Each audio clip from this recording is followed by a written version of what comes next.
2021 ya. Sesuai dengan jadwal, sesi ini adalah sesi kelima yang kita ikuti. Setelah 2 hari terakhir kita sudah belajar tentang banyak hal seperti bagaimana mengelola publikasi dan HKI dalam perspektif PAK, ITS, kemudian bagaimana memanfaatkan software authenticate dalam penyiapan publikasi internasional bereputasi, kemudian bagaimana cara memanfaatkan software bibliografi reference manager, kemudian bagaimana cara kita mengakses jurnal langganan ITS, dan kemarin kita juga telah belajar tentang etika riset dan publikasi serta strategi menembus jurnal internasional bereputasi. Hari ini kita kedatangan tamu yang sangat berharga, Miss Caroline, yang akan memberikan materi tentang From Research to Manuscript, ya, The Process and Prototype. Dan untuk kegiatan ini nantinya akan dimoderatori oleh Bu Warma Dewanti, ya, dari teknik kelautan. Sebagai informasi kepada Bapak Ibu yang baru bergabung di forum kita kali ini, Zoom kita kali ini sedikit berbeda karena kita menyediakan fasilitas terjemahan, interpretation, audio interpretation. Jadi Bapak Ibu silakan bisa menuju ke menu interpretation. Di situ tersedia translation to Germany. Ya, mohon maaf tadi karena ternyata Indonesianya tidak tersedia, jadi Bapak Ibu bisa cek aja ke Germany, dan salah satu staf dari DKG, Bu siapa tadi itu? Melisa. Bu Melisa, ya, Bu Melisa akan membantu menerjemahkan secara auditori. Jadi Bapak Ibu ketika memilih itu, maka nanti yang akan terdengar adalah suara translasi dari Bu Melisa. Baik, selanjutnya sebelum kita mulai, kita dengarkan dulu sambutan gitu, arahan, atau mungkin ada beberapa informasi terkait dengan program kita, tidak hanya di DRPM tapi juga di DKG, ya, Direktorat Kemitraan Global, bagaimana terutama yang terkait dengan bagaimana program-program peningkatan, ya, kapasitas dosen, baik itu peneliti maupun pengabdi dan sebagainya di TS, bisa kita tingkatkan. Kepada Bu Maria, kami persilahkan. Okay, thank you so much Pak J for wonderful introduction and opening. Bapak Ibu apa kabar? Senang sekali bisa berjumpa dengan Bapak Ibu semuanya pada sore hari ini. Waduh, ini saya melihat wajah-wajah yang familiar dan wajah-wajah yang jarang ketemu, baru ketemunya di Zoom gitu ya. Terima kasih sekali Bapak Ibu untuk kehadiran pada sore hari ini, dan very special thanks goes to DRPM, the Research Institute and Public and Community Service, because it is their initiative to bring all of us in the same pace to contribute not only for I'm very sorry Bapak Ibu, suara saya serak ini kebanyakan nyanyi bareng Krisdayanti sama Yunisara ya. Hari-hari terakhir ini memang banyak sekali tanggapan, jadi ya suaranya habis ya Bapak Ibu ya. Nah, ya beginilah kalau sudah wajah memang mirip itu kan memang sulit ya. Diajak Yunisara sama Krisdayanti tadi. Okay, back again. Bapak Ibu, thank you so much for DRPM for the initiative to bring all of us in the same Zoom to enhance our cooperation, to contribute not only for ITS, but also for the nation, but not only for the nation, but also for ourselves, because writing publication is something necessary for us as an academic. And today, special thanks to Ibukarolai. Ibukarolai, today we are using interpretation, which is a tool, a technology device that used in Zoom to help us to understand you better. I hope you don't mind and you are still keep naturally expressing the workshop, and then Miss May will be able to help all of us. Ya, Bapak Ibu sekalian, baik yang senior maupun yang masih muda-muda, pertemuan ini, kesempatan ini adalah hal yang sangat baik. Saya sangat menghargai ketika Pak Hatta dan Pak Tovani, Pak J, Bu ini mau ada riset ambassador, mau ada riset fasilitator. Yes, that's what we need. That's what we need for our institution and our visibility in the global world. Nah, Bapak Ibu sekalian, izinkan saya mengajak Bapak Ibu untuk melihat sebetulnya ITS ini sudah punya apa yang disebut dengan Academic Writing Center. We establish Academic Writing Center. Mungkin belum Bapak Ibu semua tahu, ya. Izinkan saya share screen sebentar, Bapak Ibu. Apakah boleh saya di-able untuk bisa share screen sebentar, Pak J? Silakan Ibu. Makasih Bapak. Jadi Bapak Ibu sekalian, kita itu memiliki Academic Writing Center. Nanti saya akan perkenalkan siapa saja yang ada di sana. In our Academic Writing Center, it is actually supported by RELO. RELO itu Regional English Language Office, Bapak Ibu. Regional English Language Office yang ada di Jakarta, di bawah US Embassy, mereka mensupport 4 perguruan tinggi di Indonesia. UI, UNER, ITS, dan UM untuk establishing Academic Writing Center. Dan kita mendapatkan kontrak ini sampai dengan bulan April tahun depan. Hopefully after April we can continue this good initiative. Bapak Ibu, websitenya ini bisakah Mbak Mei atau Mbak Fai bisa share linknya di chat room sehingga Bapak Ibu bisa membaca. Bapak Ibu, ini sebetulnya awalnya itu menempel di Direktorat Pasca Sarjana dan Pengembangan Akademik di bawah Profesor Heri. Jadi waktu itu kami mengajukan untuk mensupport anak-anak ITS, untuk mensupport Pasca Sarjana ITS untuk menulis paper.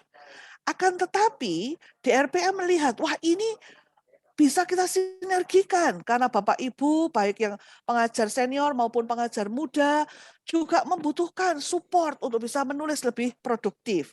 Karena itu Bapak Ibu, Pak Hatta di DRPM, Pak Heri di Pasca Sarjana, kemudian kami di DKG berencana akan menyatukan ini menjadi satu unit khusus.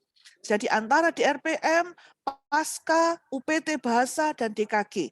Sehingga kita bisa banter, bisa semakin bersama-sama mempercepat publikasi di ITS, produktivitas kita.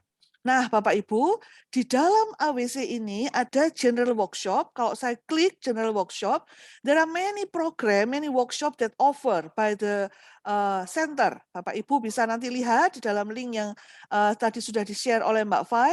And we also have drop-in workshop. Kalau general workshop itu biasanya berseri, Bapak Ibu. Kalau drop-in workshop ini, oh Bapak Ibu ada waktu luang nih, nggak ngajar, Bapak Ibu bisa join. Dan tema-temanya semua ada di sini, tanggal-tanggalnya semua ada, materinya apa ada. And another thing Bapak Ibu is one-on-one consultation. Jadi Bapak Ibu bisa booking online untuk bertemu dengan Caroline atau dengan Mbak Mei. Mbak Mei, can you wave your hand? Mbak Mei bisa waving ya. Mbak Mei is our tutor and you can have 1 hour one-on-one session. 1 hour one-on-one will help you Ibu Bapak untuk bisa melihat paper Bapak Ibu, kemudian mengenhance paper Bapak Ibu. Last but not least, we have online resources. We have online resources available, Bapak Ibu bisa menggunakannya, plus juga mahasiswa-mahasiswi Bapak Ibu sekalian. Di sini ada testimoni, ada highlight dari program-program. Kami sangat ingin Bapak Ibu bisa mempergunakan resources ini, bisa mempergunakan apa yang kita punya di ITS ini untuk bisa memperkuat riset Bapak Ibu, plus tidak hanya riset Bapak Ibu, tetapi juga mahasiswa Bapak Ibu. Jadi misalnya Bapak Ibu membimbing mahasiswa, baik itu S1, S2, S3, Bapak Ibu bisa arahkan mereka untuk bisa menggunakan servis dari Academic Writing Center. Ada Mbak Mei, ada Mbak Nabila, ada Mas Dio yang bekerja bersama-sama di bawah supervisi dan kepemimpinan dari Mbak Fai, dan ada di bawah kami berdua di sementara ini, ya nantinya akan menjadi unit tersendiri. Oke, so that's all my introduction about the center. I really looking forward to welcoming you to the center, Bapak Ibu, because this is the way we can make a lot of great things together. Allow me, Bapak Ibu, to show you a couple words that I quote from a very prominent person. Alone, we can do so little. Together, we can do so much. Bapak Ibu sekalian ya, ini dari Helen Keller, seorang yang besar. Alone, we can do but so little. Together, we can do so much. Together, we can achieve more. That's the meaning of teamwork. Together we can achieve more. So once again, Bapak Ibu, saya pribadi ketika Pak Hatta, Pak Tovani, tadi Pak J kontak, wow, this is what we need, Bapak Ibu. This is what we need. Jadi Bapak Ibu, mari gunakan platform ini. Saya sudah melihat dari Pak Tovani urutan kegiatan bagaimana nanti ada quotes untuk sampai jadi paper. Mari Bapak Ibu, kita bergandengan tangan. Not only for ITS. Don't think that we are only doing this thing for ITS. No, it is actually much bigger than that for our nation, for Indonesia. And last but not least, it will come back to us because the benefit will be our legacy for the future. So once again, thank you so much Bapak Ibu, semangat semuanya. Mari kita akan menggunakan kesempatan ini semaksimal mungkin. And Caroline, once again, thank you. Expecting another meeting with all the lecturers here in a one-on-one consultation, in the workshop or drop-in workshop. And I believe that we together, we can achieve more. Thank you so much, Pak J. Back to you. Oke, terima kasih banyak Bu Maria, luar biasa. Tanpa mengurangi kesempatan yang kita berikan kepada Ibu, kita langsung saja berpindah ke sesi utama kita. Selanjutnya kami persilahkan Bu Wawa sebagai moderator dari acara kita dengan yang bertajuk From Research to Paper. Bu Wawa, kami persilahkan. Oke, terima kasih Pak J. Assalamualaikum warahmatullahi wabarakatuh. Suara saya bisa didengar Bapak dan Ibu? Baik. Baik, terima kasih. So good afternoon everyone. Thank you very much first for Ibu Maria that have a very encouraged opening, okay, for us especially, and today especially the Honorable of Director of Research and Community Services, Bapak Dr. Muhammad Hatta, and also the Vice Director or Manager for Research and Publication, Pak Dr. Tovani, and also the Honorable of the Manager for Community Services, Pak Lalu Jailani, and also for all of the participants. So this is in the third session that we will be invite Ibukarolai to give us some tips about how to change the research to become the manuscript. And before we started our program, I would like to share the curriculum vitae of Ibukarolai. Okay. So this is the curriculum vitae of Ibukarolai. Could you see it? Yeah, Ibukarolai is from Virtual English Language Fellow from RELO, as I mentioned by Ibu Maria previously. This is from U.S. Embassy Jakarta, and the education is in Columbia University, Teachers College New York, and others in the global TESOL College International in Canada, and also in Texas University College Station in Texas. And the experience for right now, Ibukarolai is in Kyungman University, Department of General Masan, South Korea, and assistant professor. And right now, I think, Ibukarolai, are you in Jakarta or in South Korea? I'm in South Korea. Okay. So this is the experience of Ibukarolai, and without further ado, so I would like to invite Ibukarolai to start for sharing about how to change the research to become a manuscript. So please, Ibukarolai. Okay, let me share with you one file.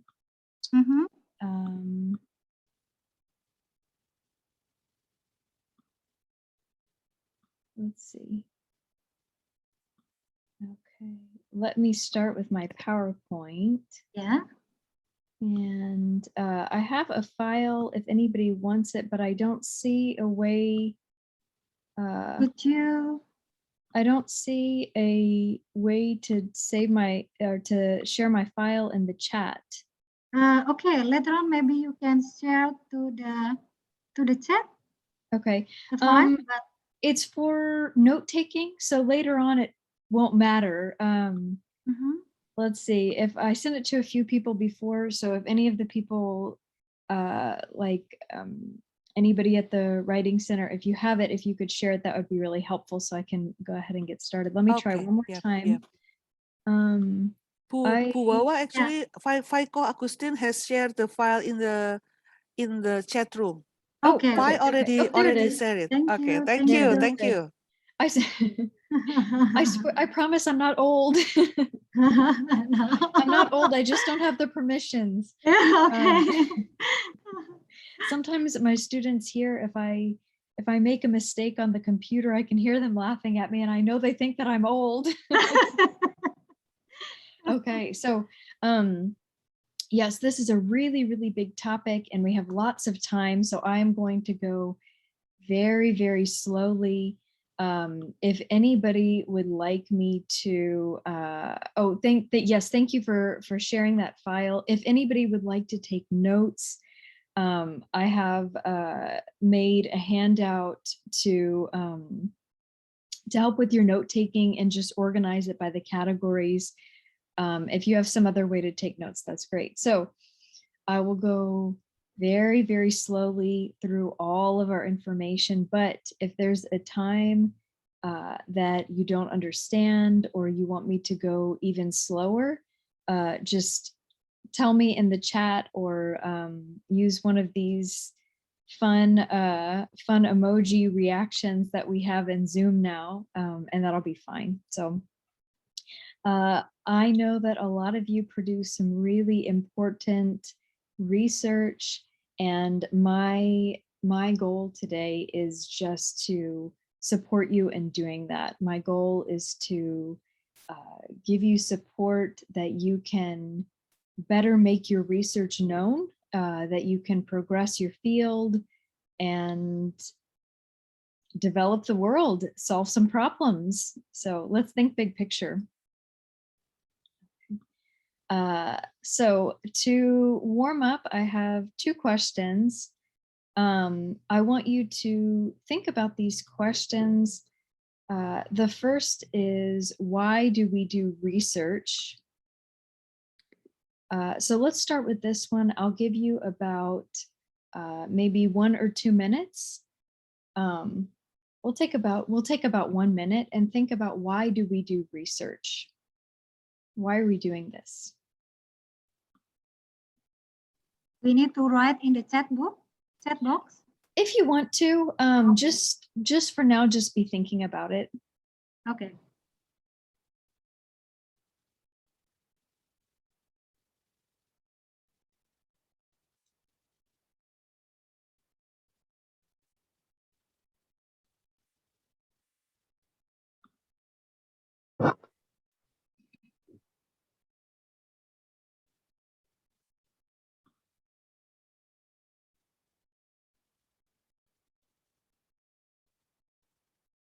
Okay, if you have an answer, you can share it in the chat and maybe we can get some ideas from each other. Oh, okay, we have one. This is good. So one possible answer is for solving the problem. That's a good answer. Would anybody else like to share in the chat why we do research?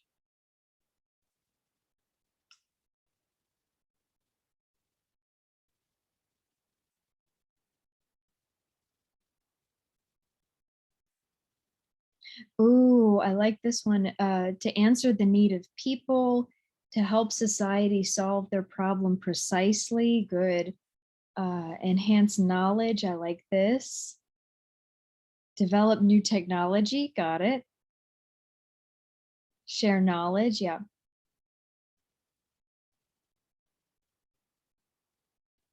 Explore all possibilities. Super.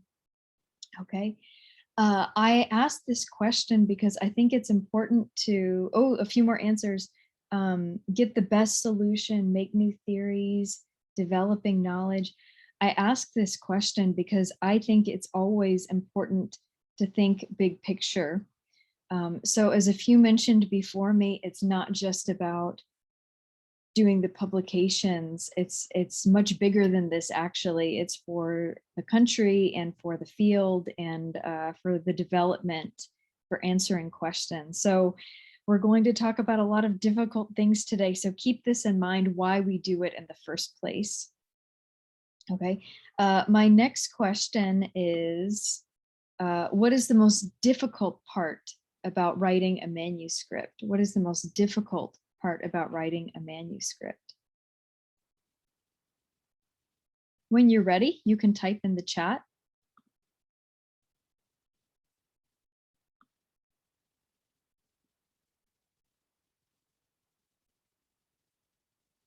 Okay, here's an answer. Writing itself is the most difficult part, sure. Start writing, formulating ideas, put things together, yes. Another for start writing, obtain the reference which are suitable for my topic, finding the novelty, good. Putting our thoughts, yep.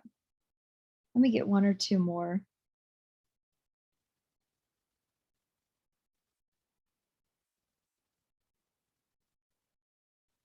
I wonder if anybody thinks being able to accurately express yourself in English.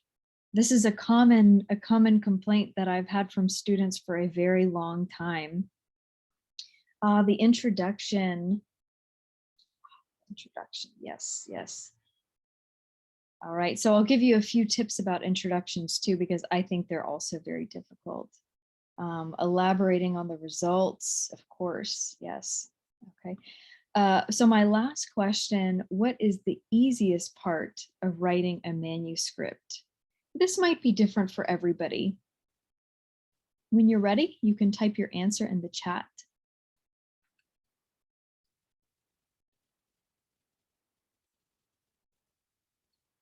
The abstract is the easiest part. Okay. What else is easy for you? Experiment, okay. Another for abstract, one for figures. Recommending future research, keywords. The lit review is easy. Materials, methods, acknowledgements. The layout is easy, okay, good. All right, here's one for results, another for methods, good. Okay, so now that we have these things in mind, we're beginning with why are we doing this at all? And you're also focused on the parts that are difficult for you, but also the parts that are easy for you. So we'll keep this in mind as we go through our step-by-step presentation today. So let's start with the title. I just had one person say the title is the easy part. Okay, so I am going to share with you what the title should look like. Feel free to take notes. If I'm going too quickly, please tell me. Okay, so the first thing, the title should be an expression of originality. So the title should express why your research is original, why it's original.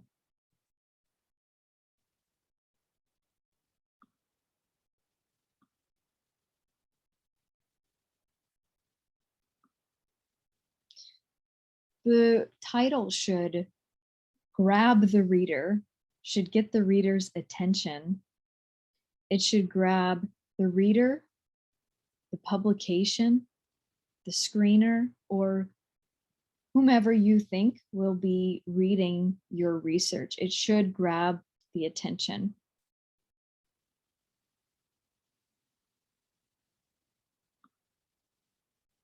The title should be specific and active.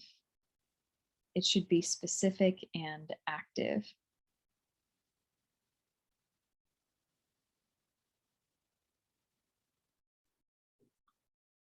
because it is specific and active, it shouldn't be very long, okay? We want something that is direct and simple, and because of this, the title probably shouldn't be any more than 10 words. It probably shouldn't be any more than 10 words.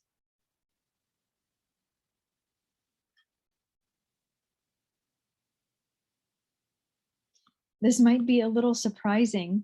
Sometimes I see very long titles because we want to pack a lot of ideas in, but that's not really the purpose of the title. It's not important to have many words, but it's important to have strong and impactful words.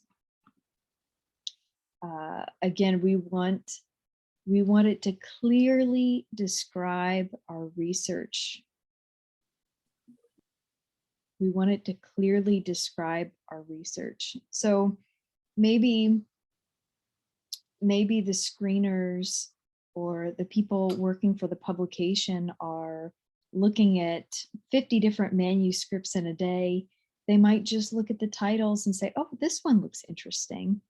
I wonder what this, they shouldn't have to wonder what it's about. They should know, oh, this is what this paper is about. So we want it to be clear. Okay, I will help you here. So these are some examples of vocabulary that you might use. You might use something like impact, simulation of, identifying, screening, understanding. You might use comparison, assessment, development of, defining, or just development, etc. Okay, so these are some good examples. These nouns and verbs are active and specific. So you can pick the one that is best for your research. Okay, I'll give you a little bit of time if there are any notes that you want to take from this slide, then we'll move to the next one.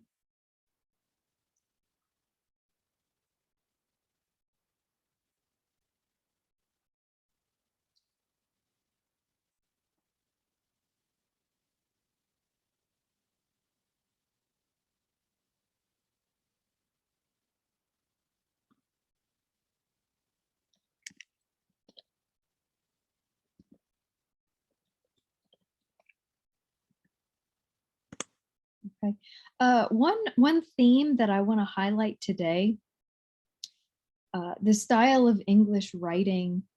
There are many, but they reflect our culture. And one important part of our culture is that the quality is more important than the quantity. So this is a theme that I'll revisit today.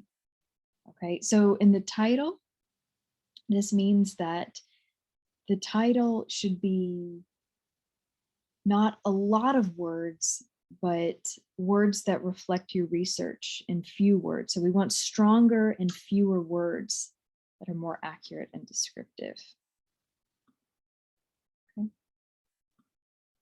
Okay, so the next part, I think this is one of the more simple aspects. The next part that you'll have in your manuscript will be the authors.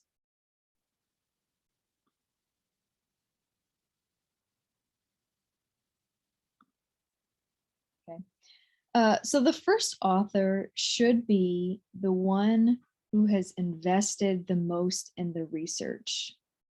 The one who has invested the most in the research.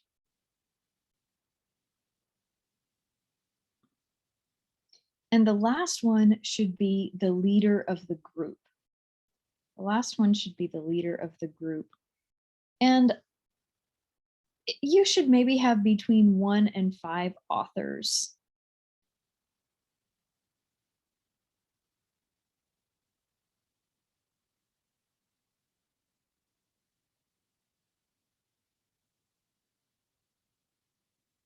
If you're not sure, or if these questions are not so simple, you might check with the journal and see what they recommend about which authors should come first or second if it's confusing. Okay, so after the authors, there is always an acknowledgement section. So this section is quite important.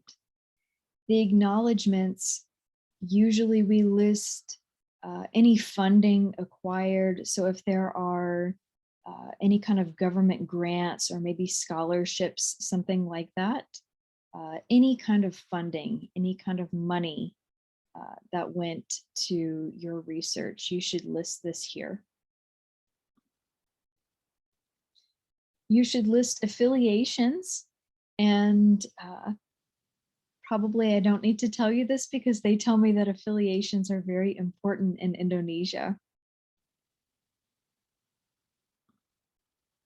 You also will list your employer, especially as it pertains to the research.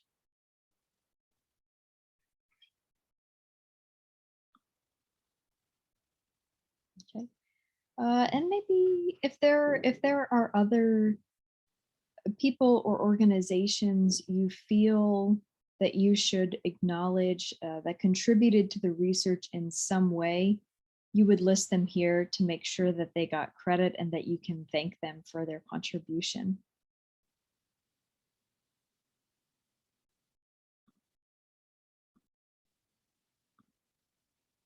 Okay, after the acknowledgement section, then we have the abstract. So a couple of you told me, oh, the abstract is the easy part. Great, okay. Let's check and make sure that the formatting is exactly what you're doing. Typically, the abstract is about 200 to 300 words. You might check with the publication just to be sure, but a normal abstract is not very long. It's about 200 to 300 words.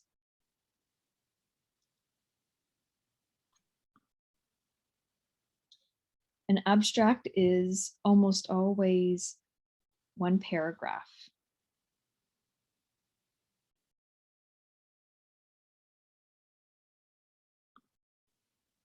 I like to think of the abstract as a mini manuscript.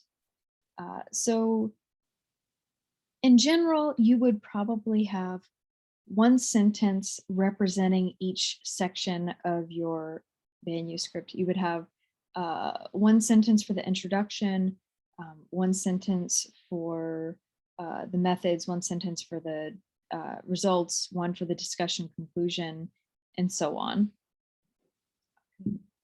So it would be like if you took your manuscript and just went like this. All right, so each part should be represented in the abstract.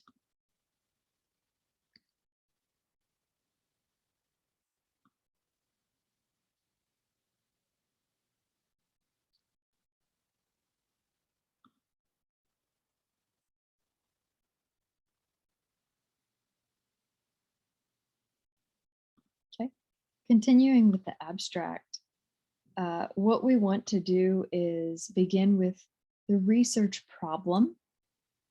Begin with the problem. Move to the aim and objective.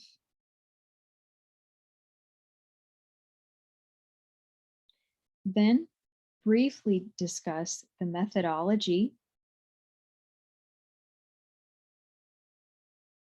Then explain the results. And lastly, close with the audience and the impact.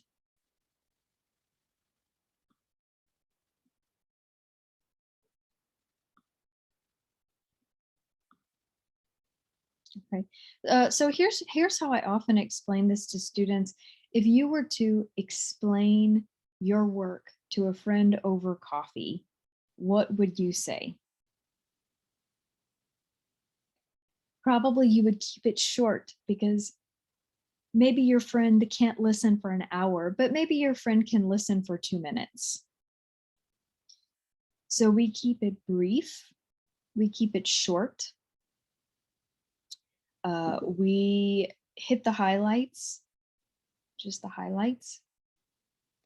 But it also needs to be comprehensive. It also needs to be complete.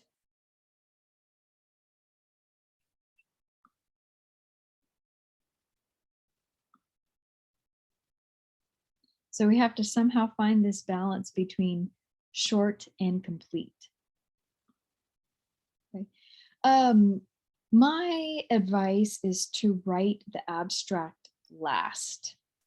To write the abstract last. It will be much easier to do it this way.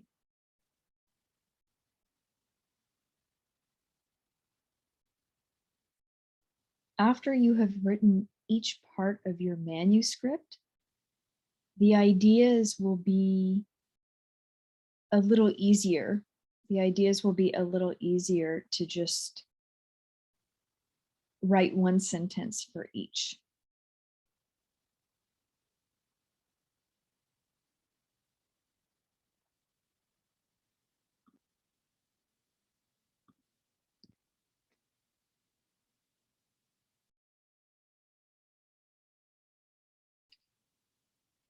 Does anybody have any questions so far?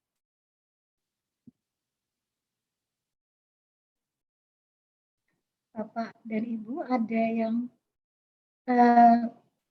mengajukan pertanyaan. So, Caroline, I think it's possible that we can finish the session, then have a question and answer. Okay, that'll be fine. Okay. Okay, I'll keep going. Yeah, thank you. Okay. One person said that keywords were the easy part. Okay, good. That's great. So keywords, they might be the easy part because they are simple, but we want to be sure to get them right. Why do we include a section of keywords? I'll tell you. The purpose of the keywords is actually to maximize the search. We want to maximize the search. If we said that the point of research was to progress the field, to advance science, advance technology, find answers, this is a big part of it. It's very major. It seems small, but just because it's small doesn't mean it's unimportant. Just because it's small doesn't mean it's unimportant. Okay. If you pick keywords that are chosen strategically, you can reach more people. Now, we don't want to reach just anybody. We want to reach the relevant people. We want to reach this relevant audience. So last week I read a student's research about halal medications and halal pills. Well, there are a lot of people who would want to know that information, and that research would be very important to them. Not everybody. We don't want everybody in the world to know about the halal pills but we would want, again, this relevant audience. We want to make sure to reach them. Okay. You should not use keywords that are also in the title. You should not use keywords that are also in the title. If you use different words, this will increase your chances. This will increase the search results, and this will increase the exposure. This will increase the exposure. This is good. This is good. This is what we want. Okay. Don't put the same words that are in the title. Pick different words. Okay. But we should have keywords and a title that correspond. Okay, so you might use a thesaurus, you might pick some synonyms, to express the same idea, but with different words.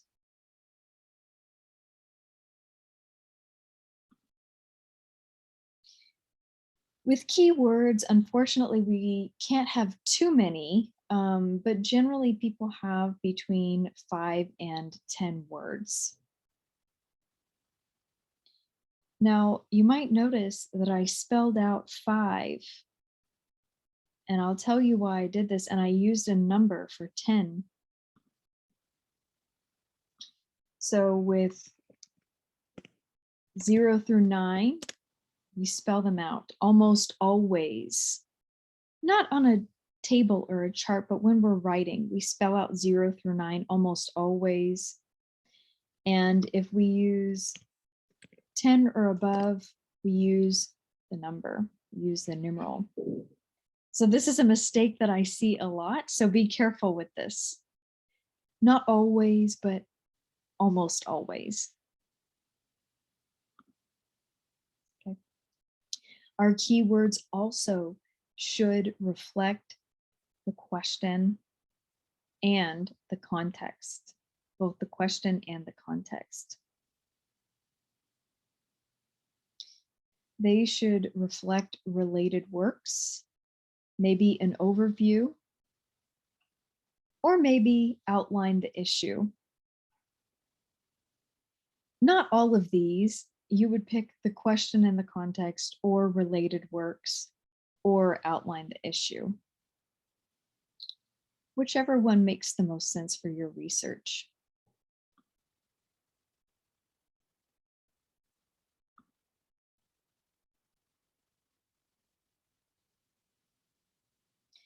In general, we don't pick random words. It's not randomly 8 words. Most often you'll see words that go together. So it looks like a title, but not exactly.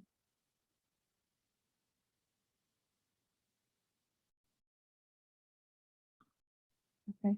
The next section that you'll include is the highlights. I think one person might have also said that the highlights are the easy part. Okay. With the highlights, you should have between 3 and 6 bullets, depending on what you're trying to reflect. It should be, each bullet should be fewer than 100 characters. So think of each bullet like the length of a tweet. Okay, we don't want the highlights to be too long. We want to keep them short and sweet.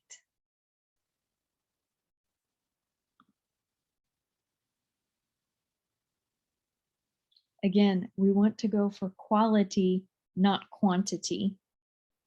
So we're going to use fewer words, but words that are stronger and reflect your meaning even better.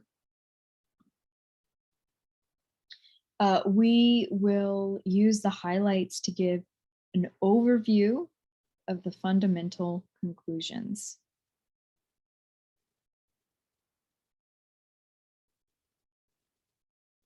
An overview of the fundamental conclusions. In other words, what are the most important conclusions of your research?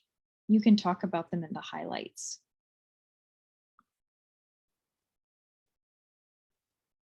We want the highlights to be accessible. In English writing and English speaking, we always consider the reader. So as we're considering the reader, make sure that you make it accessible for the reader. We want to give the main ideas in the highlight section.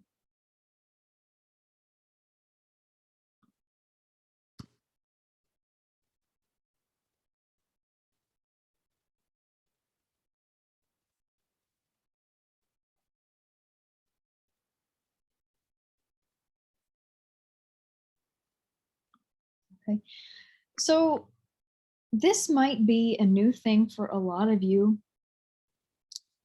You might not always be required to do this, but a new trend that I'm seeing a lot is a visual abstract.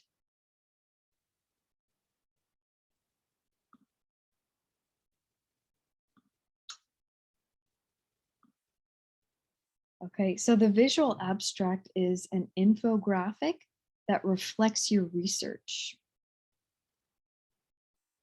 An infographic that reflects your research.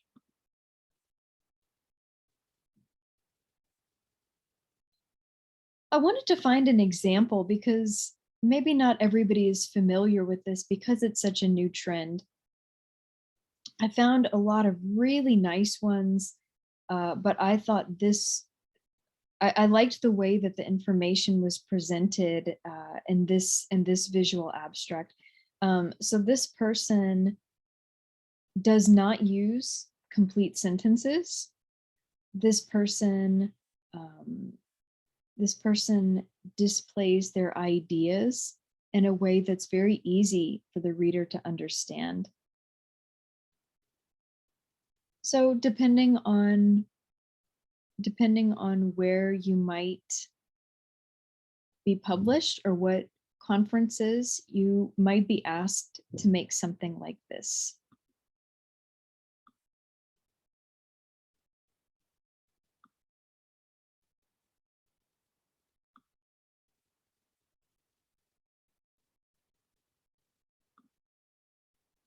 Okay. The next section is really quite important. I am often asked how I can make my writing shorter and more direct. So I see often that when we try to write, the abbreviations are spelled out each time, and this is not necessary. You could delete maybe a whole paragraph or a whole page of length by listing your abbreviations at the beginning. Okay, so this is a key. It's a key that you should have at the beginning with abbreviations that you will reference throughout your paper.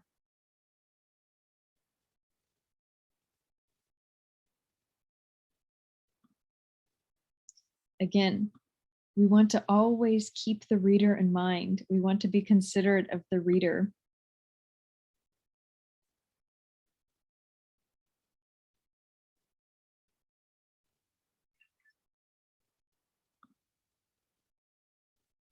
Even if the reader is in your field, even if the reader produces research that's similar to yours, or their job might be similar to yours, they might not know the exact abbreviation. So we want to make sure to list all of the important ones in this section.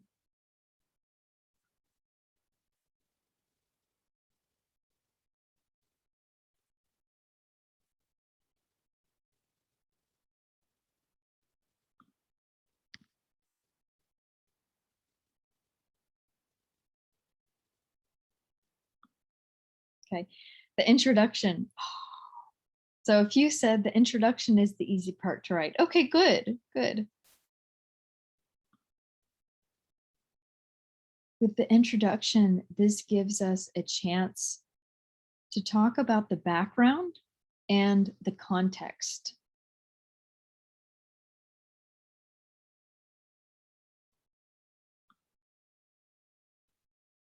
We have the opportunity to outline the problem.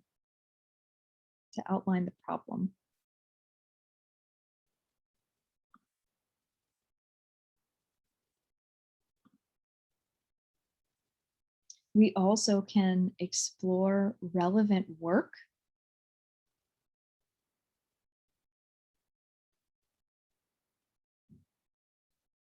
Again, we want to keep the reader in mind. We want to always keep the reader in mind.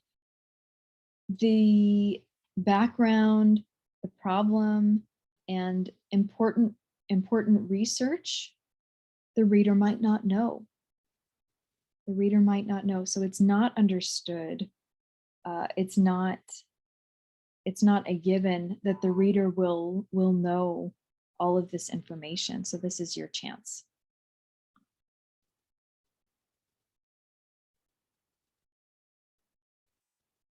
This is the time when you answer the question, What is the purpose of the paper? Not only what is the purpose of your paper, but why is this research original?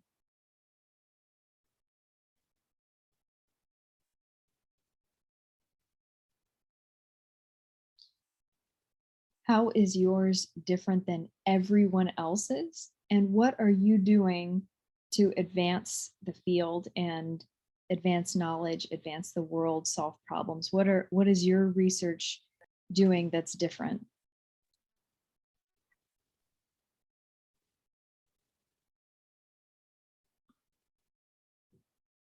This is also a chance to give a small preview of the method and the results. Again, very short, but it's a good chance to give a preview for the method and results.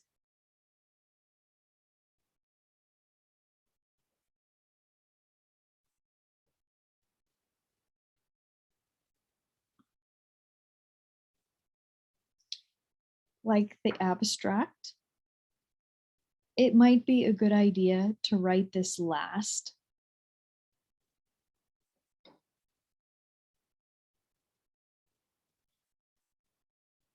I often will tell my students if you're just writing an essay, not a manuscript, but just an essay, I often tell my students to write the body paragraphs first and the introduction and the conclusion last. Because that you have the meat first, and then when you have the introduction, when you write the introduction, you can know where you're going. When you write the introduction, you can already know where you're going.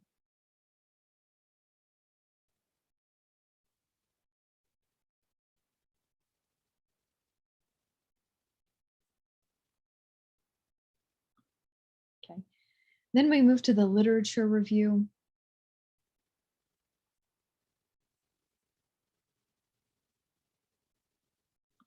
Okay, the literature review is really very important. We want to give a detailed exploration of the problem. Detailed exploration of the problem.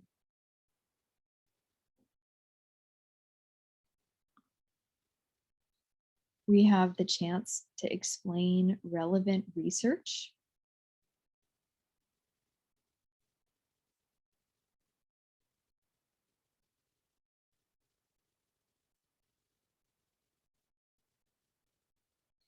A quote that I often reference is standing on the shoulders of giants. All right, so our friend, I believe it was Newton, said that knowledge is about standing on the shoulders of giants. So if we are working in academia, we're not thinking about being as tall as the giants, we're thinking about being taller. So this is a chance for us to not only look at what has already been done and what has already been established, but also grow. We have to also grow on it.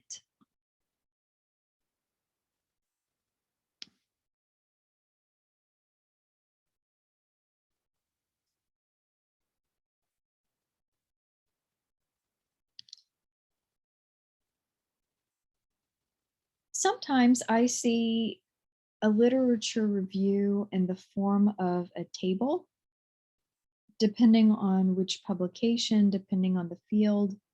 This might be possible for you. I think it's a nice way to outline the important research that has helped you with your experiments and with your own research, with your own questions and answers. Oh iya. Ini Bu.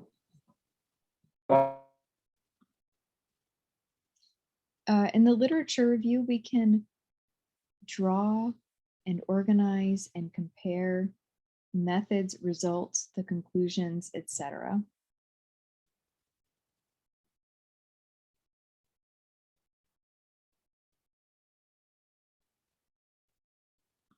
Okay, so before you start writing, think about how you want to organize your literature review. Do you want to organize it by time? Do you want to organize it by, oh, I'm going to group the research based on the methods. Oh, these people had the same kind of experiment, and these people had the same kind of experiment, and these people had the same kind of experiment.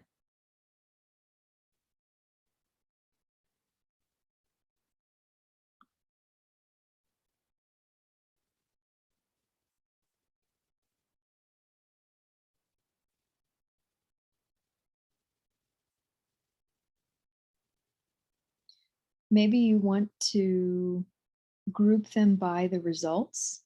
These people had the same kind of results. These people had the same kind of results. These people had the same kind of results.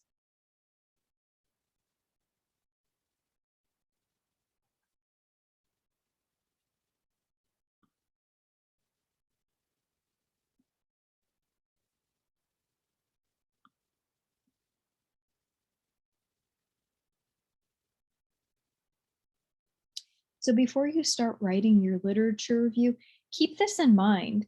You don't have to organize it by time. There might be a better way to do it. So think about the best way to present previous research and think about how you want to organize and present these papers, these manuscripts, these journal articles, etc.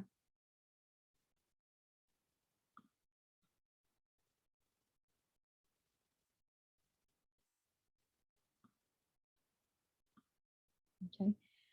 In the literature review, we should analyze the existing research.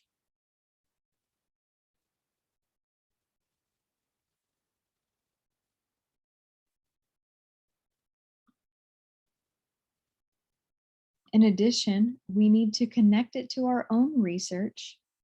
We need to connect it to our own research, and we also need to explain the importance and distinctiveness.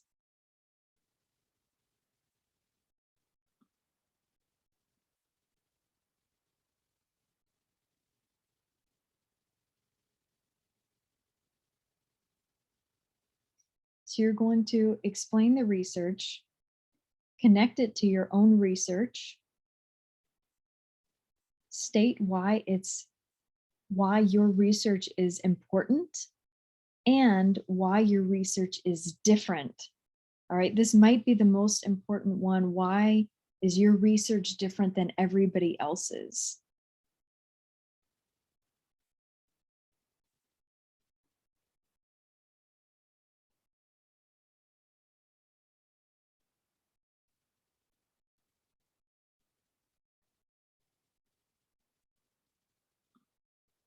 Okay. Again, what makes your work different than everyone else's?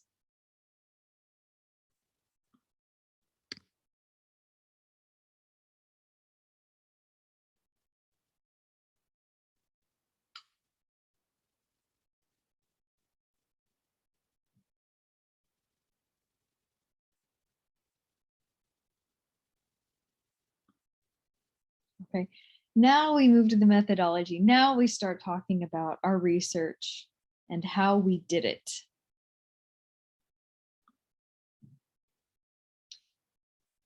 Simply explain the design or designs of your research.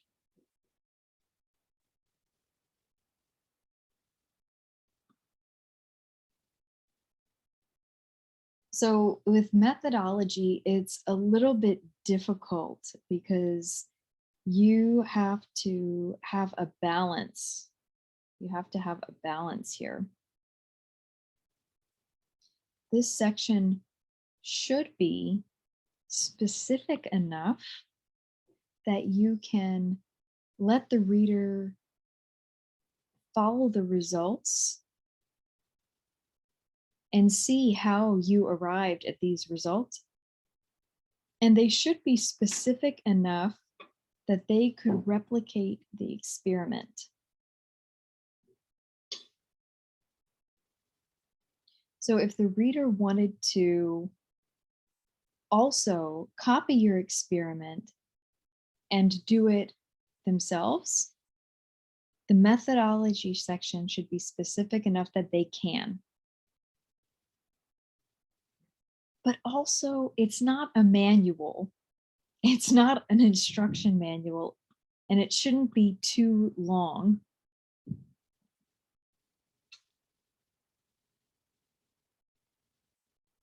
Okay, so it's up to your judgment about what to include, which parts are key to being able to doing the study again, and which parts are just extra details.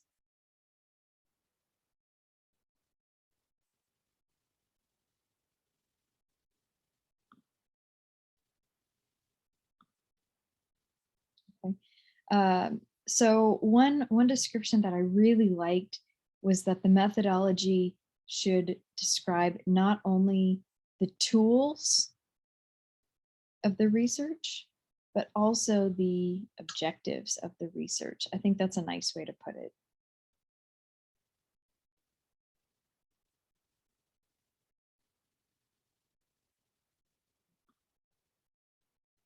Okay, so you answer the question, how was the work done?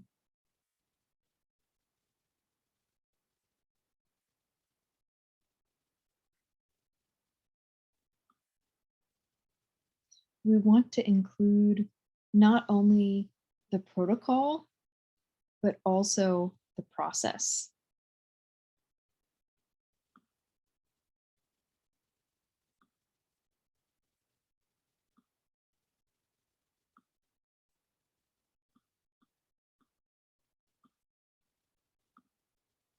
Okay. And this is an opportunity for us to be able to express the limitations of the methodology. If there were any limitations, we should list them here.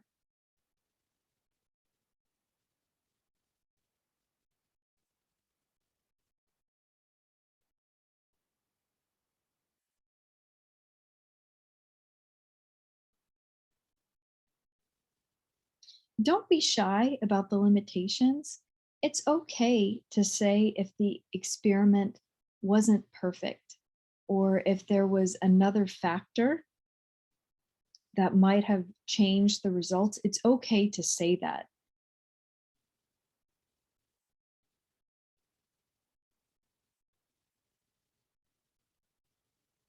It doesn't mean that you're a bad researcher or that you made a mistake.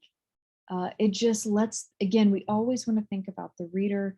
It just tells the reader more information to help them understand what the results were like and why did you get there.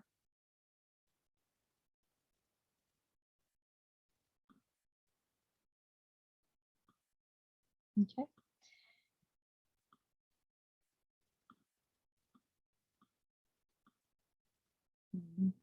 So with the results,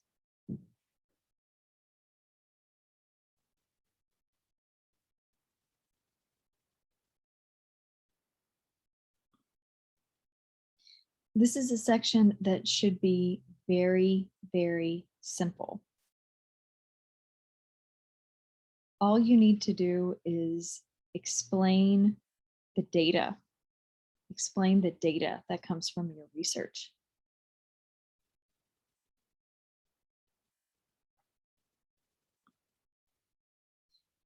There is no need for analysis in this section.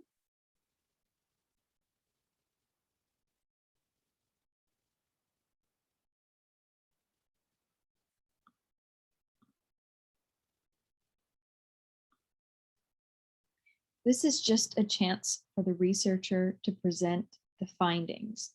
What are the findings?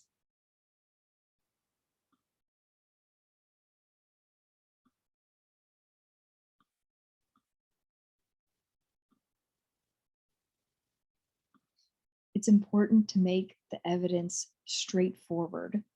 So we need to be very direct in this section. We need to be very direct.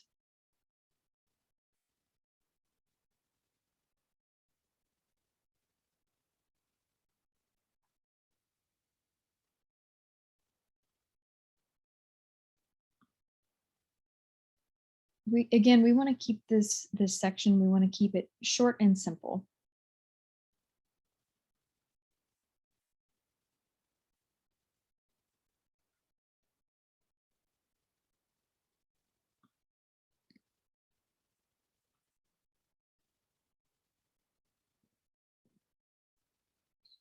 Okay, so an important part of results, we want to make sure they are reliable.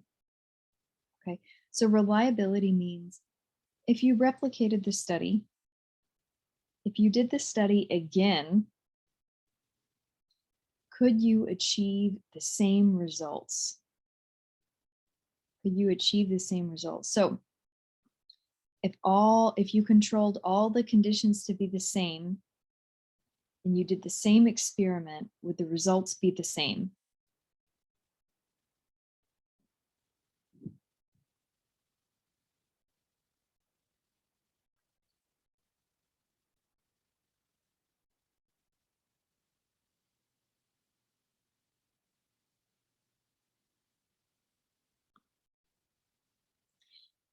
The results section should be organized by the most important to the least important.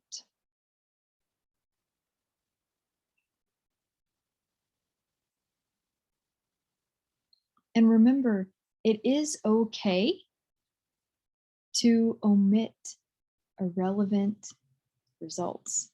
You don't have to include all of the results.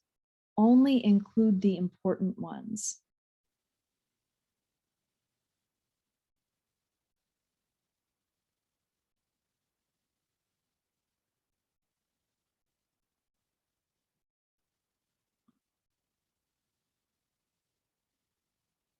The results section is also a good time to revisit the hypothesis. What was your initial hypothesis? What did you think would happen?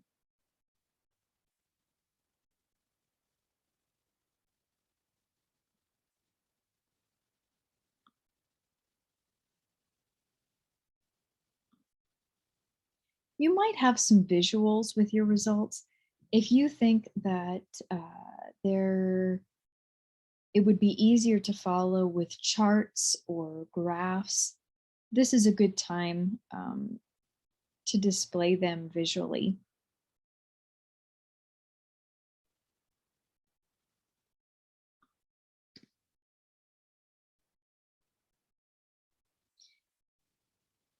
For publications, often the tables won't be in your work. You will send them separately. Most commonly, you'll send all of the files in one folder, and the publisher will put the tables in on their own. It's not something you usually do.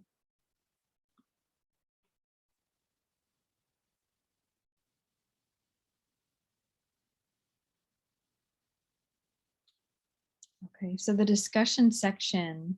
Oh, this is the fun part. This is where we get to really start interpreting and analyzing. Okay. So in the results, we look at reliability, but in the discussion, we need to explain the validity of the study. So the validity means, are you actually testing for what you say you are? Are you actually testing to find this information?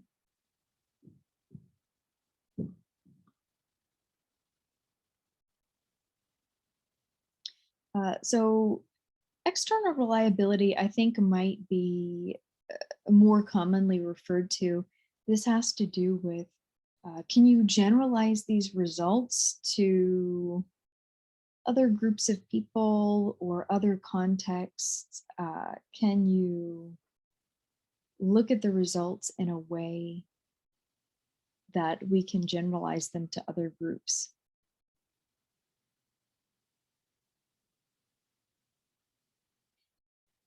I heard a good example years ago about the difference between reliability and validity. Imagine that you have a scale, and the scale is 5 kilos off. Well, the scale is reliable because it's always 5 pounds off, no matter who gets on the scale. But it's not valid because it's not actually measuring what it's supposed to.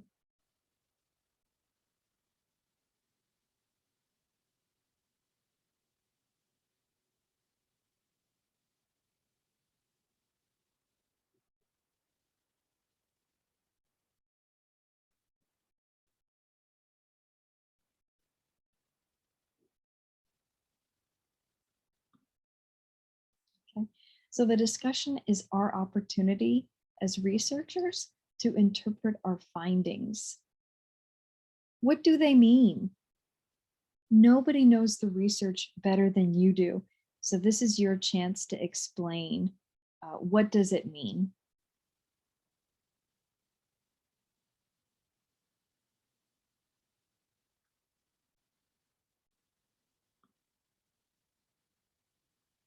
Okay. You might take the opportunity to look at the simulated result versus the measurable results. You might look at if there are any case studies, for example. Did you triangulate the data? Did you use multiple measures to achieve these results?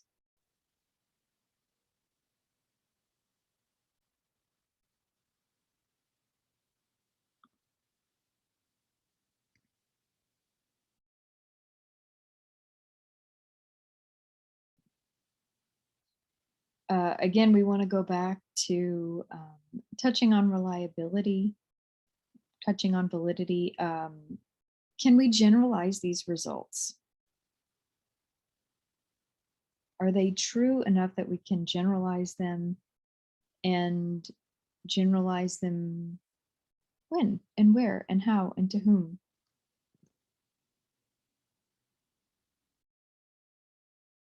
This is also a chance where you can assess the results and maybe assess the experiment.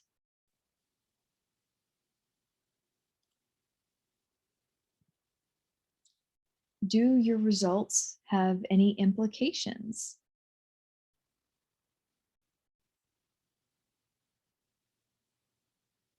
What does this change? What does this imply for the future? What does it mean?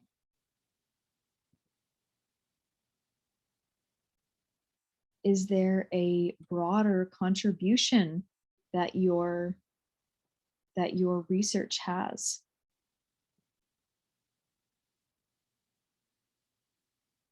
So again, we revisit our initial goal to advance the world, to solve problems, to have progress in our fields. How is your research doing that? And also our limitation section.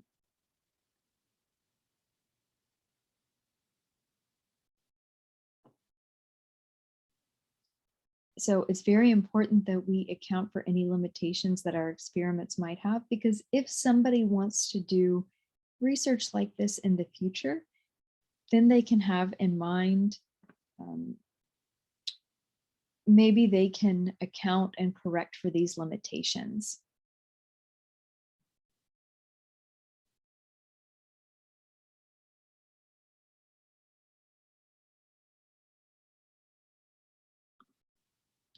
Okay. And again, the limitations it's not a criticism of you as a researcher. Sometimes things are just out of our control, or maybe they're things that we didn't anticipate, but the next researcher can anticipate that, and they can stand on the shoulders of giants. It's a good quote, good quote. Okay. The next part is the conclusion, and we go bigger, bigger, bigger, bigger. The conclusion is a time for us to summarize our main points.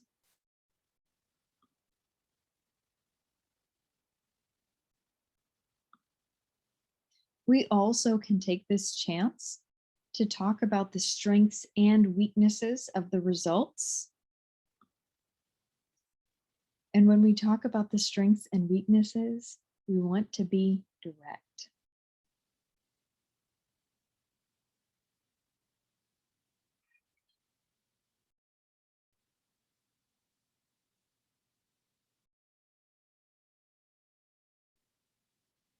Okay.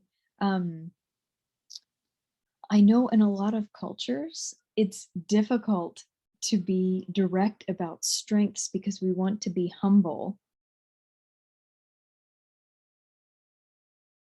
At the same time, we want to be maybe not as direct with the weaknesses because we don't want to lose face. I understand a lot of cultures are like this, but in English writing just tends to be a lot more direct.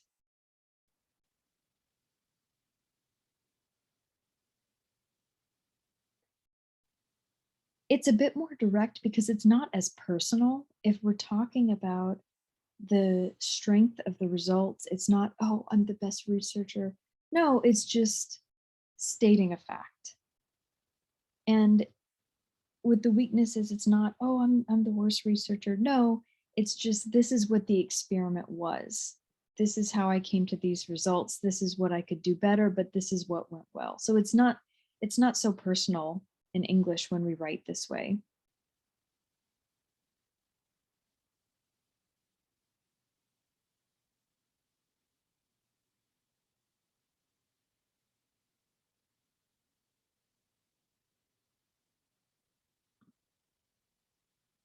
The conclusion is not very long. Generally, it should be 700 to 800 words, definitely no more than 800 words.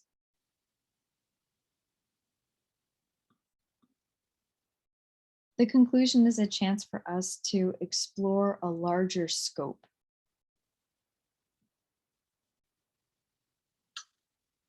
Explore a larger scope.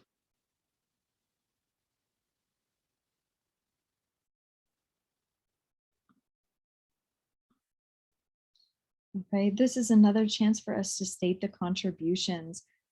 What is this contributing to the field?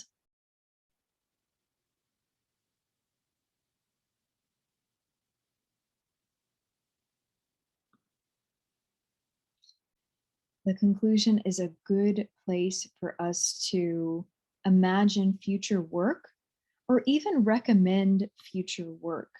Often conclusions will say things like,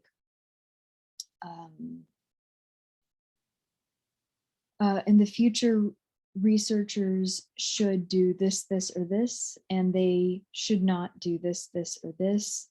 I would recommend this direction. Okay, so you can help researchers in the future.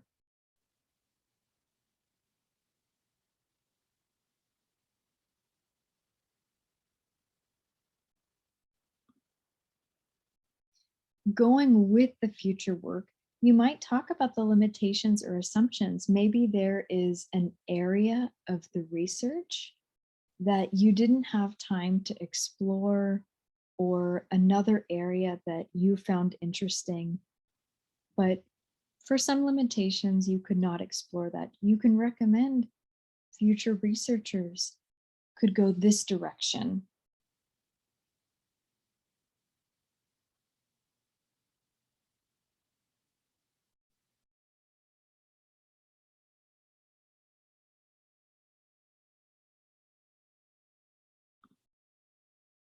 Okay.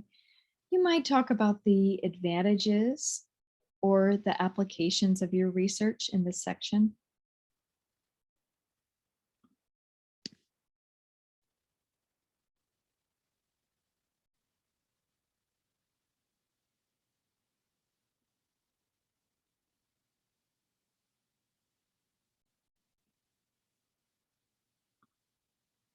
Okay, the acknowledgements, you might include any organizations that funded the work, We talked about this at the beginning. Sometimes they're at the beginning and sometimes they're at the end.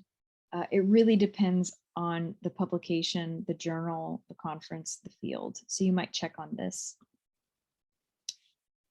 You might talk about people who gave some kind of assistance, inspiration, contribution, some kind of input maybe.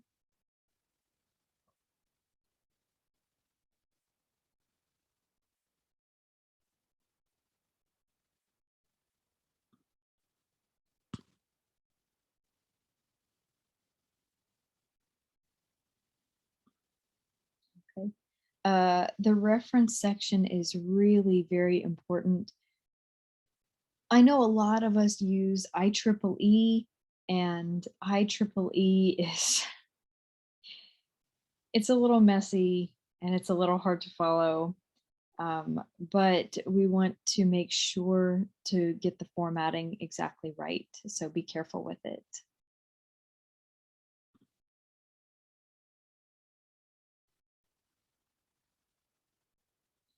It's so important to cite any reference that was used. This goes back to our language and our culture going together. We always want to give credit. If we got an idea or a quote or other research from somebody else, we always should cite this source in our research.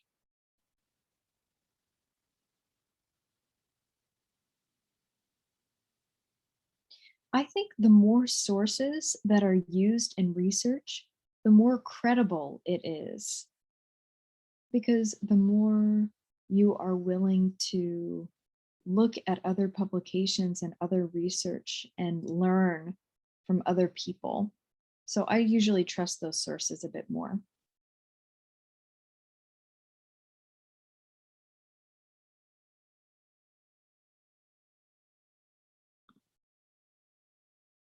Okay.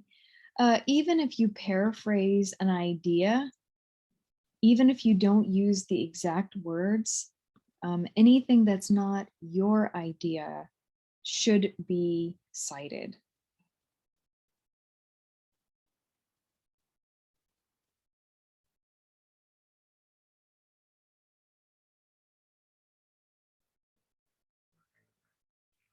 Okay, so anything that's not your own, we should cite it. We should cite the source. It's a very good way to get your manuscript thrown out of a journal. They do not want anything that doesn't have all of the citations included. If you're not sure about how to do this, you can always come see us at the Writing Center and we're happy to help. Oh, yes. If you're, like I said, if you're not sure, or maybe you don't know how, maybe you don't know how to cite, maybe you don't know how to paraphrase, please come to the Writing Center. We will help you to make sure that you can avoid plagiarism this way.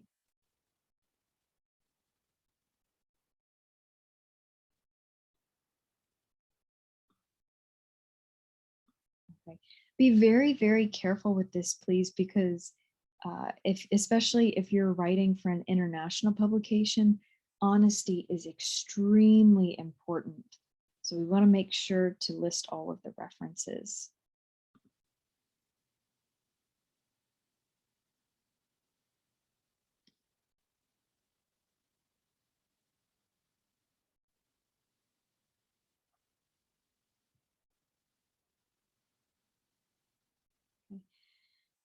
A common question that I am asked is, what's the biggest mistake that people make when they're writing? I get this question all the time from lots of different people,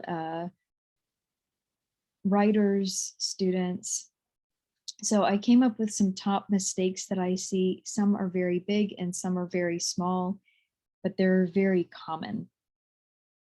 Okay, so I will give you not only the mistake, but also a solution that I recommend. Okay. This is a very big one. Indirect language is huge. It's huge. I think with indirect language, maybe writing in your native language, the style is to be indirect. And so to be direct in English maybe is not so comfortable. I understand. I recommend being direct and being specific because, like I said, it's not very personal in English. Another good way is to eliminate extra words and details. So look at each sentence and look at each word and ask, does it support my main idea? Does it support my main ideas?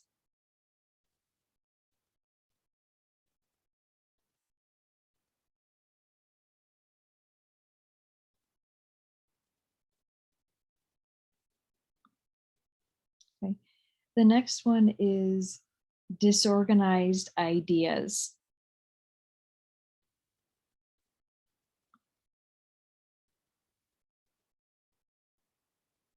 I recommend making an outline before you even begin writing. The way to fix it is by making an outline. Okay. So in writing of this style, you already will know the sections. You already know that you're going to have a method section and a discussion section and an introduction. So you already know that. But then you should make short lists about, okay, in the conclusion, I'm going to make this point, and this point. And they're short, just a couple of bullet points about the ideas that you want to talk about. Not a whole sentence, just a couple words. If you make an outline before you start writing, your writing will be much more organized. It will be more focused, and it will be easier. Okay, so a lot of you said that it's difficult. Even just starting writing is difficult. I know.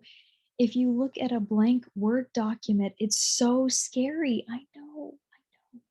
So it makes it much easier if you can make a plan, an outline, okay? The method section, I'm going to talk about this. Discussion section, I'm going to talk about this. Makes it much easier.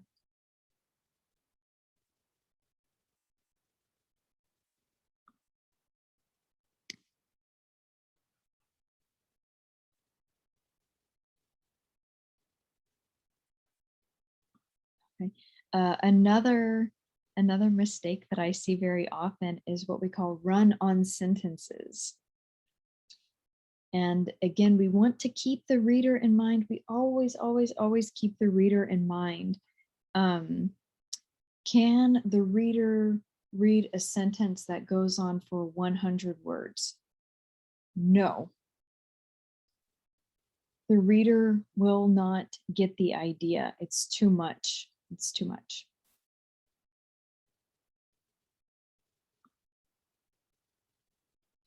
We want to keep the writing simple. Keep the writing simple. It's okay. It's okay to have shorter sentences. It's okay to be a little bit basic. So in English, we use subject, verb, and then object. So we say, I kicked the ball. So if it's difficult for you to keep your sentences short and simple, ask yourself, what's the subject, what's the verb, and what's the object? Go from there. Okay, keep it basic. I recommend sentences that are about 10 to 20 words. About 10 to 20 is okay. But the more control you have over English, the longer your sentences can be without losing the reader, without losing the idea.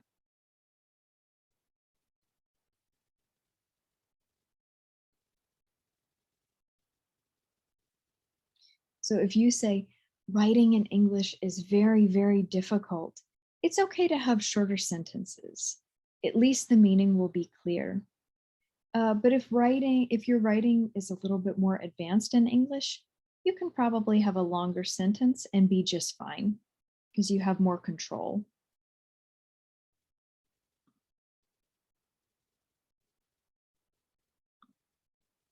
Okay, this one is small, but very easy to fix. Oh, that's good, that's good. I often see writers trying to use contractions. For example, can't, don't, won't. Contractions are informal. They're informal. We never use them in academic English. We just don't do it.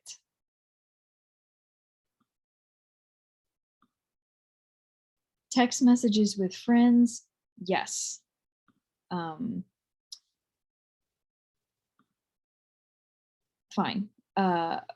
Formal emails, no. Manuscripts, no. Anything for conferences, no. So don't do this. Easy thing to fix.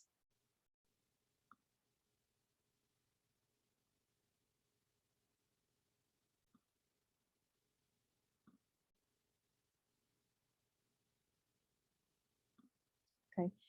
Another problem that I see is too many prepositional phrases in a row. Prepositions are after, at, until, under.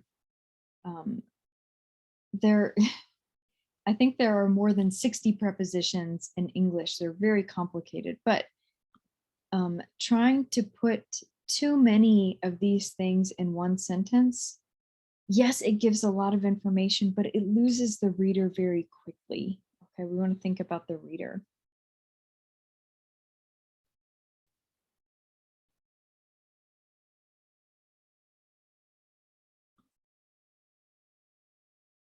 Okay. Another common problem that I see is not considering the reader. Will the reader understand? What is the most important information to keep the reader interested?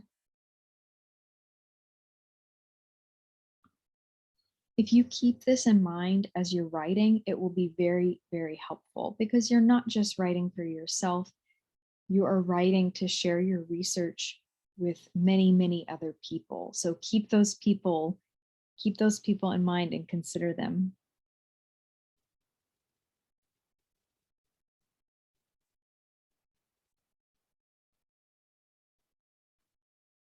Okay, and the last one, verb tenses. I know. Oh, they're so terrible. Does anybody know how many verb tenses we have in English?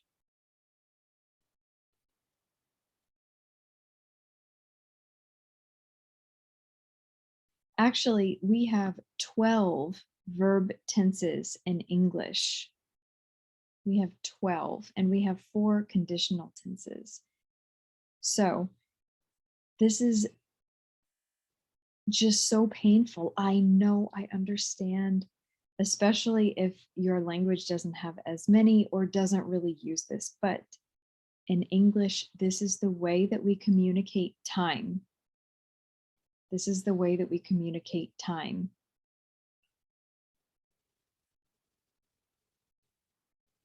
Because of this, if the reader sees a paragraph with past, present, and future tenses, the reader is going to get confused because you're communicating too many different things at the same time.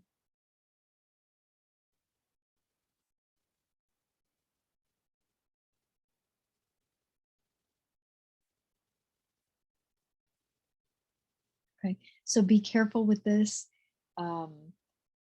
There are actually there's a chart that I usually share with students, but I can't upload the file. But that's okay. Just keep in mind, do you want to use past, present, or future as you're speaking? Excuse me, as you're writing.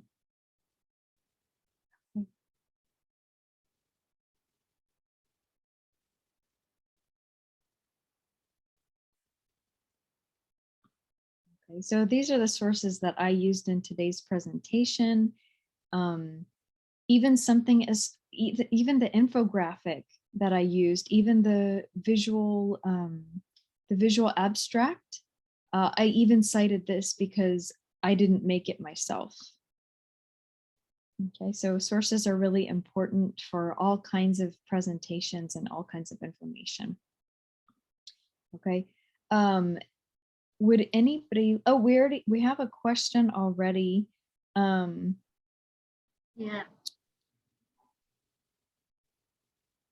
Okay, let's see.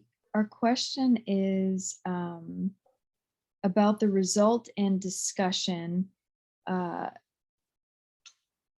Is it acceptable if the results and discussion are combined one section?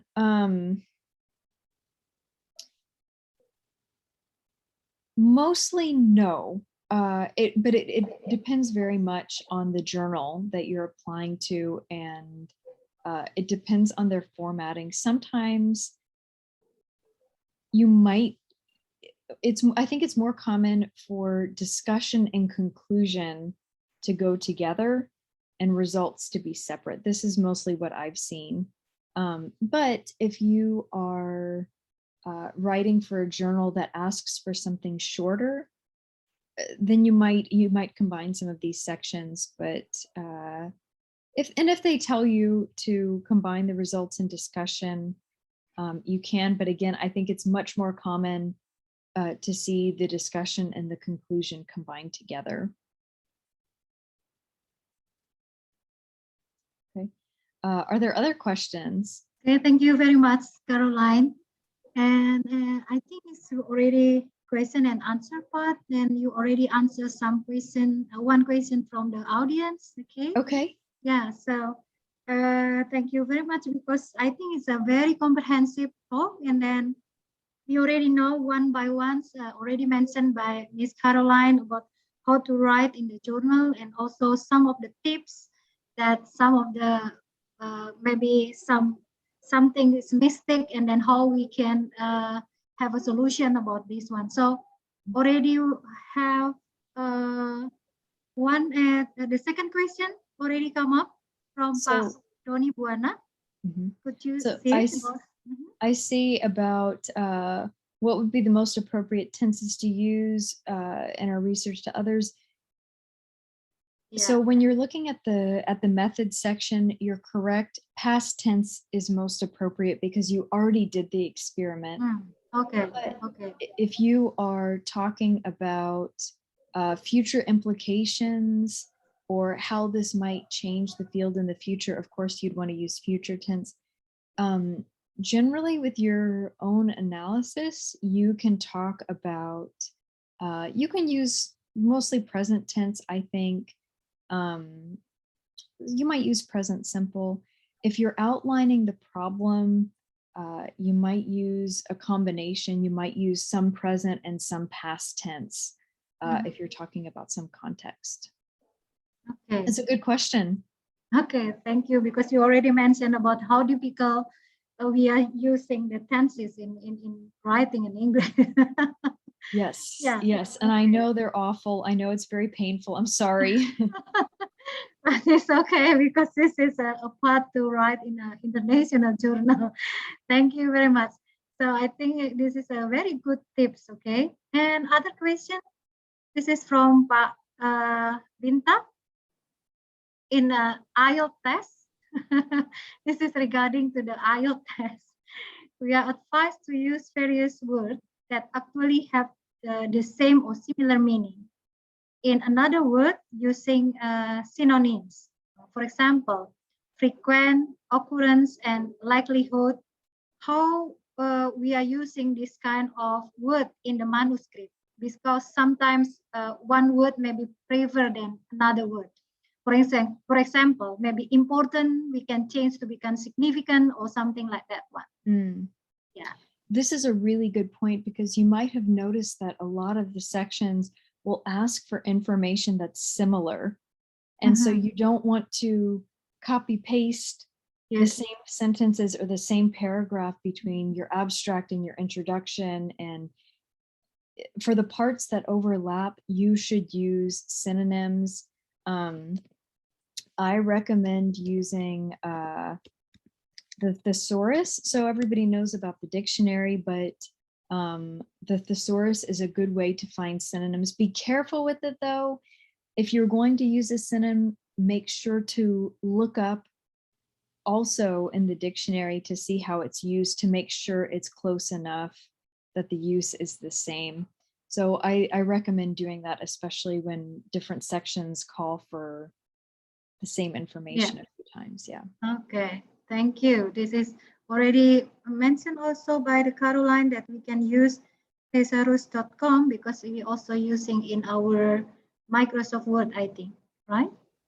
Yeah. You could find it. You could find it in Microsoft Word, and in fact, my laptop even has a thesaurus tool that you can look up other words as well. So you can find many other words to say something similar. But again, be careful, because try to use a word that you already know, because that way you have better control over it, and you don't use a word that's maybe it's informal or maybe it's more negative. And you can look up in the sample sentences in the dictionary and try to feel, does this have the same kind of meaning that my word does? Because it might be a little bit different. Okay, thank you for the tips. And we have another question again from Ibu Nurlaili Humaida. How to choose the suitable journal for publication? Because often that the topic of the papers is conforms to the general coverage of the journal. The paper still gets rejected or for not being within the scope of the journal. So this is related to the topic of the journal, because topic of the paper actually, because this is also we need to choose the suitable journal for publication. Okay. This is a great question. Within the scope of the journal can actually mean a number of things. So without knowing the specific example, I might guess that if the title or the abstract don't reflect your research exactly, the people who are screening the articles will toss it. So this is a few of you said, oh, the title is the easiest part. Okay, good. It's short, but it's extremely important to get it right. Not being within the scope. It might also mean that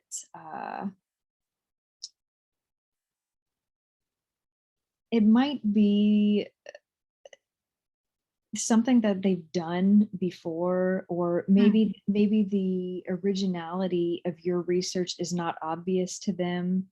Maybe they don't think that your research has any new contributions to add. Okay. So that would be confusing if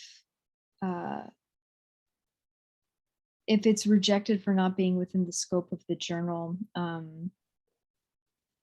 maybe if the research is too general. Okay. Yeah, it's hard to know without knowing the specific example, but that's what I would guess. Be careful with the title and the abstract. Yeah. So the key point that you mentioned is about the title also, right? Because you mentioned in your explanation previously that the title is also have a big impact on when we can choose the journal, right? Yeah. Okay. Thank you. Ibu Nurlaili Humaida, do you have any other comments for this one? Ibu ada komen? Bu Nurlaili, Mungkin masih ada di Bu Nurlaili. Ada? Baik. Tidak ada.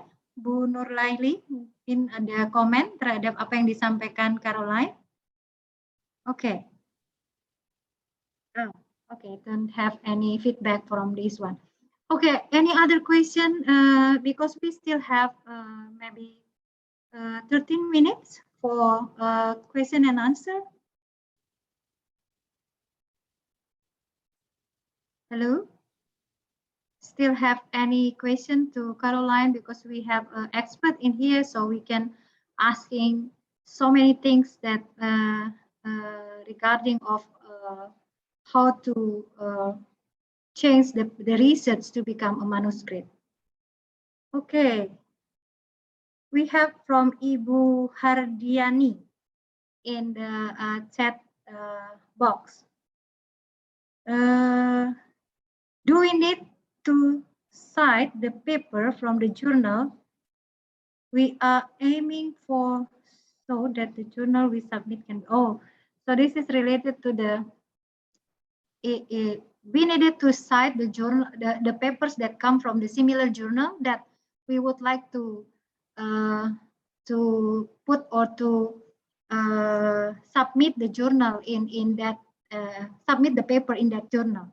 So do we need to cite some of the journal that come also from the journal that we would like to submit? Okay. So if the question is, do I have to cite it in the references? Yes. Any information that you use from somewhere else always must be cited. Otherwise, your research might not be seen as very honest. But if the question is it good to cite research from that journal specifically? Yes. Yes. If that is the question, I would say yes and no, because if you cite some similar references, it could be seen as, oh, this is within the scope of the journal. But if you only have references from that journal, then it might not be seen as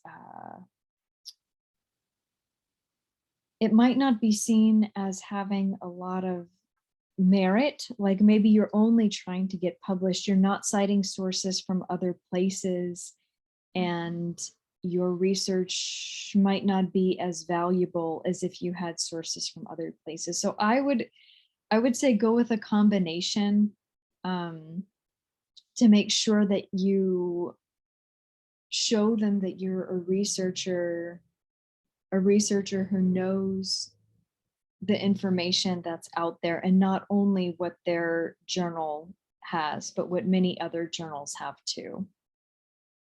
Yeah. Because some journal, as I know, that they also put in our, for example, in our comment that if you would like to publish in this journal, so at least you need to cite at least two paper from that journal, just only 2 paper, not all of the reference. Yeah, they sometimes mention about this one. And if it's only from that publication, it maybe looks like you're trying a little too hard. Yeah, that's correct. That's a great question. Yeah, terima kasih Bu Hardiani. So this is what already mentioned by Caroline, that we need to combine not only from that journal, but also from other journal, other papers, I think from other journal. Okay, still have 2 or 3 questions, please. So any others would like to maybe directly ask to Ibukarolai? I think it's also okay. From the audience, maybe can use raise hand, and then we can discuss with Ibukarolai.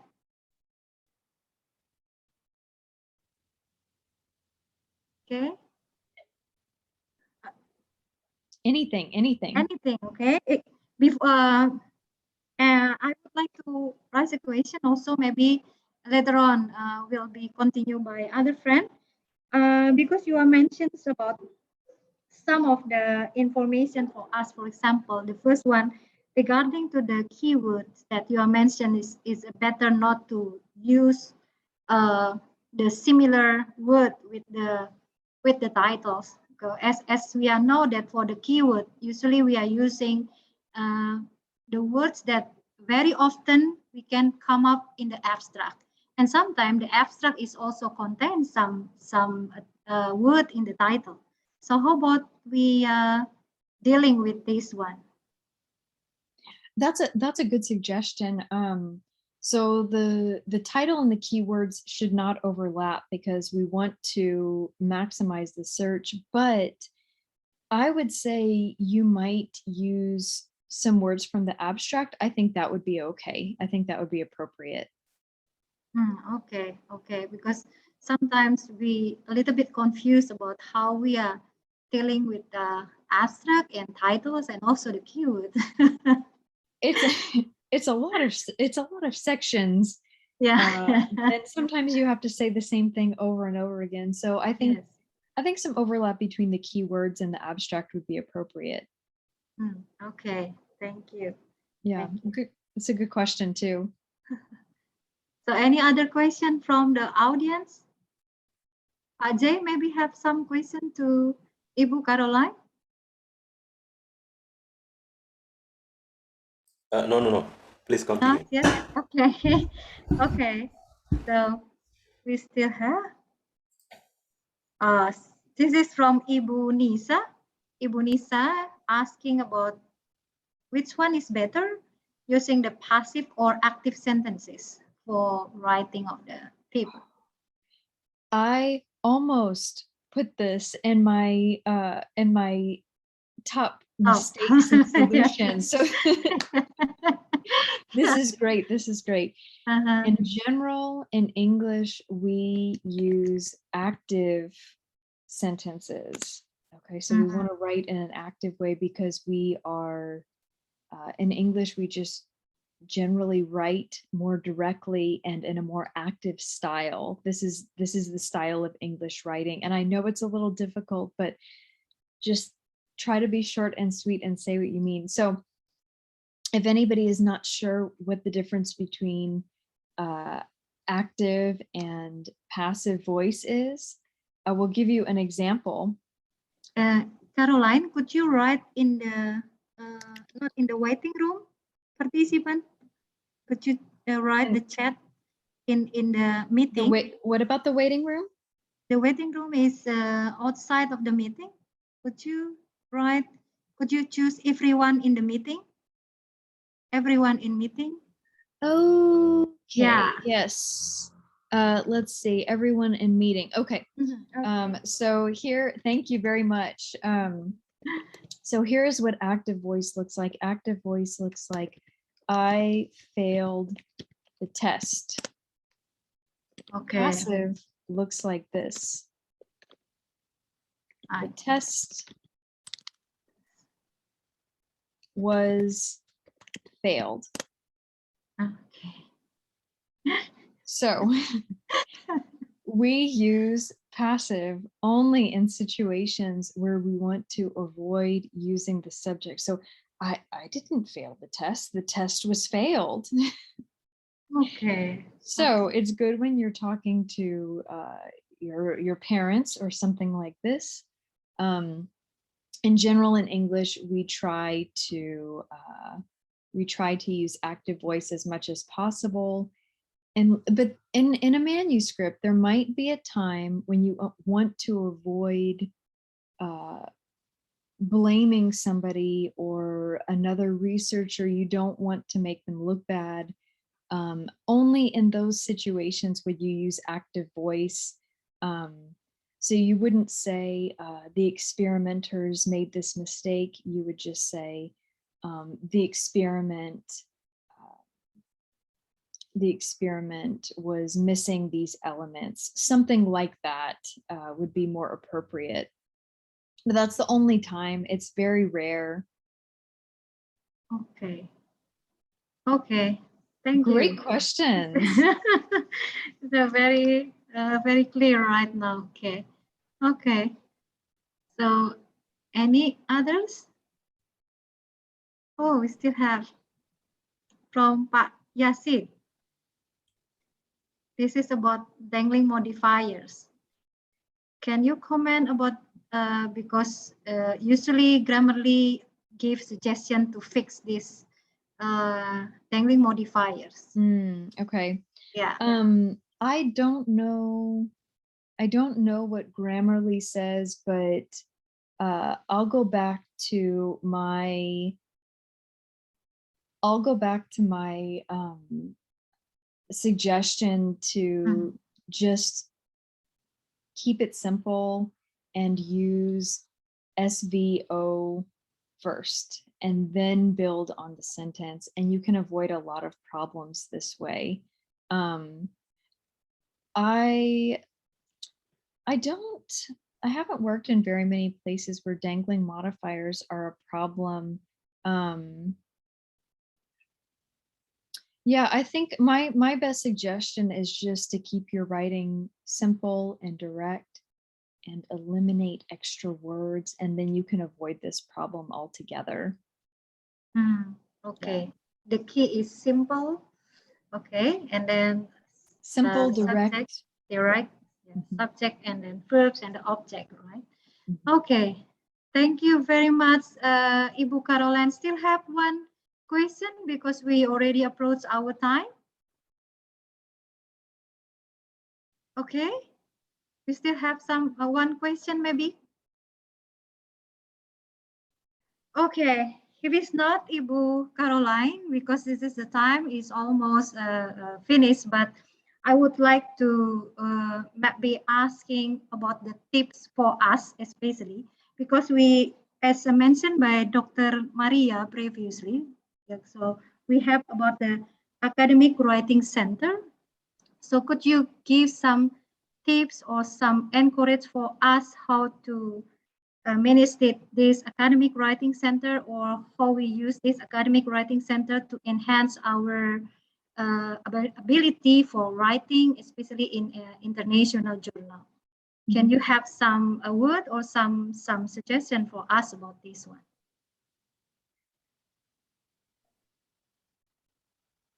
May, is this something that you wanted to cover, or Yeah, because we have the academic writing center. Do you know about this one, right? In this afternoon, Dr. Maria mentioned about this one. Maybe you have some suggestion how about this writing center, and also how we can use or this writing center, or how we can enhance our writing ability and use this writing center as one of the good methods that we can have the relation with the academic writing center.